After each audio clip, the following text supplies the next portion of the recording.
Alors il y a une question aussi ici que les savants traitent. Celui qui rend son jeûne volontairement pendant la journée du mois de Ramadan, est-ce qu'il doit rembourser ça? Quelqu'un volontairement, il a rompu son jeûne. Est-ce qu'il doit rembourser ça? La majorité des savants, donc les 4 imams, disent qu'il doit rembourser. Parce qu'ils disent que c'était une obligation sur lui. Donc s'il a rompu, cette obligation reste toujours sur lui. Il doit rembourser ça. Et Ibn Hazm dit qu'il ne doit pas rembourser. Il dit qu'il ne doit pas rembourser. Et c'est rapporté aussi de certains compagnons. Il cite ça de certains. Ils disent donc quoi? Que la personne ne doit pas rembourser. Cheikh Al-Albani aussi dit ça. Cheikh Al-Albani dit que la personne qui a rompu son jeûne volontairement pendant le Ramadan, volontairement sans excuse, donc sans excuse valable, la personne ne rembourse pas. Il n'y a pas à rembourser. Ils disent parce que le temps que la législation a mis pour cette adoration-là est déjà passé. Ils disent donc il n'y a pas un dalil qui dit qu'il peut rattraper ça.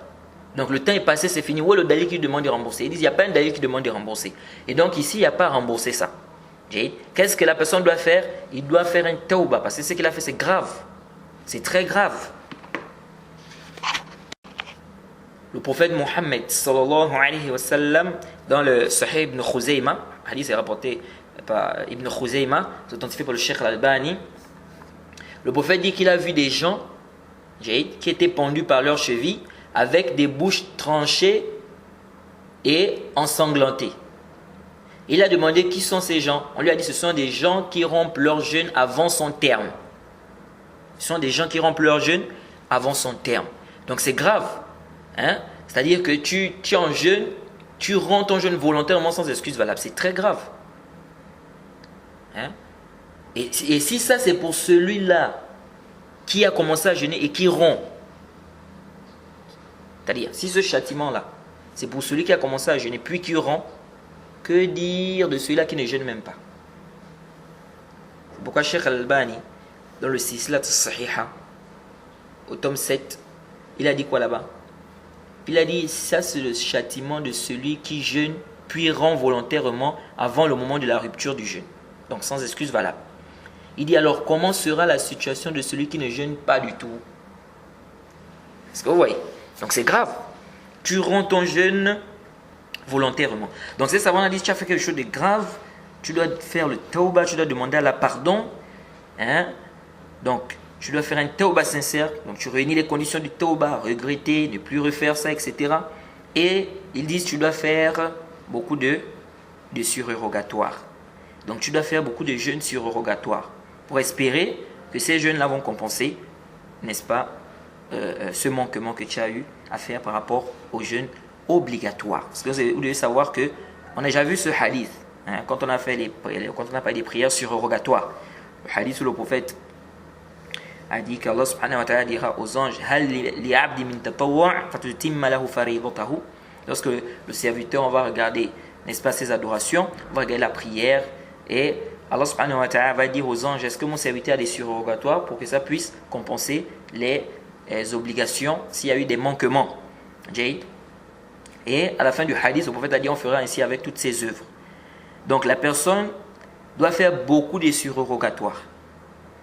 Mais dire que la personne doit rembourser ce jeûne-là, ils disent non. Parce qu'il n'y a pas de dalil qui dit que la personne doit rembourser. Tu as rompu ton jeûne volontairement, sans excuse valable. Eh bien, ici, le temps est passé. Khalas. Où est le dalil qui dit que tu peux rattraper ce temps-là? Où est le dalil? Et Allah subhanahu wa ta'ala dit فَمَنْ يَعْمَلْ مِثْقَالَ ذَرَّةٍ خَيْرًا يَرَهُ وَمَنْ يَعْمَلْ مِثْقَالَ ذَرَّةٍ شَرًّا يَرَهُ. Allah subhanahu wa ta'ala dit, c'est la traduction rapprochée, quiconque fait un bien, fût-ce du poids d'un atome, le verra. Et quiconque fait un mal, fût-ce du poids d'un atome, le verra. Donc ce que tu as fait grave. Donc tu dois demander à Allah subhanahu wa ta'ala pardon sincèrement. Et tu ne dois plus recommencer cela. Quant au fait de rembourser, ces savants-là te disent, donc Cheikh Al-Albani, Ibn Hazm et bien d'autres, te disent il n'y a pas à rembourser ce jour-là. Il n'y a pas à rembourser ce jour-là. Donc la personne doit faire beaucoup de prières, de jeûnes surérogatoires. Et je profite à rappeler un hadith que les gens rapportent souvent, ou que les gens citent souvent. On dit, et d'ailleurs même une fois, je suis allé dans une mosquée, j'ai vu un imam qui a cité ça sur le mimbar. Et il disait, l'imam al-Bukhari a rapporté ça. Je dis non, l'imam al-Bukhari n'a pas rapporté ce hadith. L'imam al-Bukhari a cité, et il a dit que c'est da'if. Donc où est-ce que tu as mis cette parole quand l'imam al-Bukhari dit que c'est da'if? Tu as mis ça où?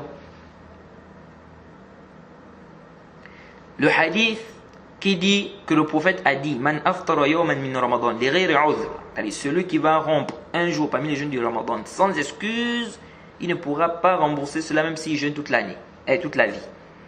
Ce hadith, c'est un hadith da'if. La yasih wa la yathbut. Il y a un rapporteur qui est majhoul à l'intérieur et il y a l'ittirab dans la chaîne de transmission. Il y a un rapporteur qui est inconnu dedans et il y a l'ittirab aussi dans la chaîne de transmission. Donc ça c'est un hadith qui est da'if, la yasih. C'est pas un hadith authentique.